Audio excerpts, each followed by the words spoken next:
We run 300 head of meat goats. Before we had the HayBoss feeders, we were feeding them just with the ordinary cattle feeders, and a bale on 30 animals would only last 3 to 4 days. With the HayBoss feeder, it took us up all the way up to 2 weeks. There's hardly any wastage there. This feeder has been on this spot for 2 weeks, and if you'd had another bale there in 2 weeks, you'd have used up 5 bales already, and 50% of that would have been on waste. You had to feed twice as much. Maybe not exactly twice as much, but pretty close.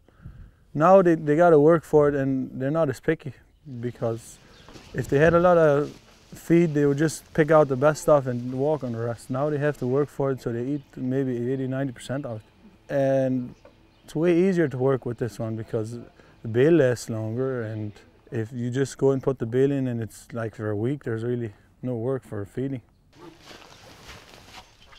Because the bale is in a net, it can't fall out onto the animals. If you just put a bale there, the ball by itself, the goats just eat on the bottom and then it falls over.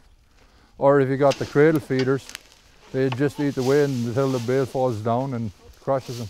I don't think anybody should raise goats if they don't have the HayBoss feeder.